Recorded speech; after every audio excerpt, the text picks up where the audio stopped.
आपण जे करतो ना तेच आपल्याला भोगावं. तात्पर्य असं केले कर्म झाले त्याची भोगाले, उपजले मेले, ऐसे किती नाथ महाराज हरिपाठात बोलतात.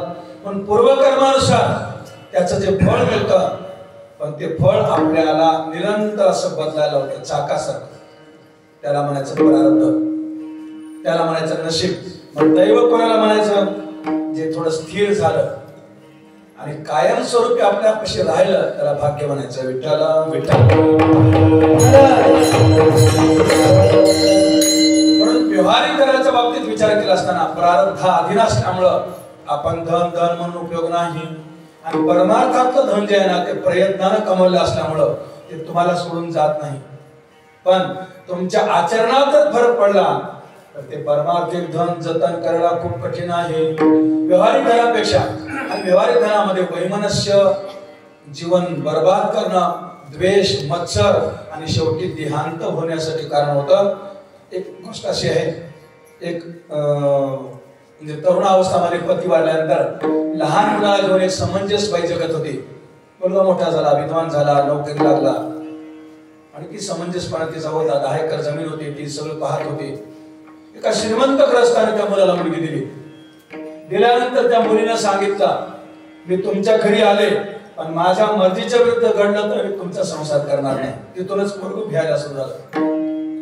बरेच दिवस गेले, तिला त्या आईची म्हणजे मुलाच्या आईची म्हणजे त्या मुलीच्या सासूची अडचण होऊ लागली. नवऱ्याला सांगते काम करा. ही म्हातारडी घरात काय कामाची आहे? शेतात ठेवा, तुम्हाला नोकरीमुळे शेताकडे बघणं होत नाही, ती शेतात राहिली म्हणजे जतन होईल. आणि त्याने मग आईला सांगितलं, आई तुला एक झोपडी छान अशी घालून देतो, शेतामध्ये राहशील का? म्हणजे चांगली आहे गोष्ट आहे ना बाबा.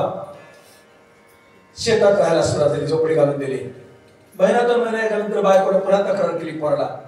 म्हणजे घरी म्हातारी होती, बरी होती ना, भांडे घासत होती, निदान दळण निवडत होती, तांदूळ निवडत होती. आता शेतात जाऊन राहिली, आई तर खायली ती ना, आता मला तिच्यासाठी डबा करून द्यावा लागतो.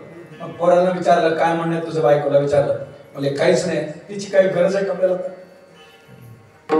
तुमची आई म्हणण्याची काही गरज आहे का आपल्याला? त्याने हो म्हणा, नाही मला नाही, फक्त मान हलवली. मग एक काम करा, आज संध्याकाळी कुठल्याही परिस्थितीमध्ये झोपडी पेटवून द्या आईसे. त्याने सांगितलं मान्य. योगायोग असा, तो आई झोपडीत असले म्हणून शेतात जातो, पण त्याच वेळा वानर आल्यामुळे आई एका धुऱ्यावर बसली असते वानर लागली.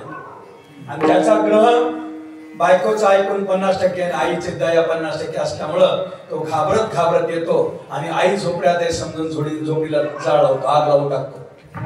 म्हातारी बघते तिथून, मुलगा येतो झोपडीला आग लावतो. काय प्रकार असेल, काय घडलं असेल माझ्या मुलावर, काय असं ओझं झालं असेल. असो, ती सगळी झोपडी जळून खाक होते. त्याला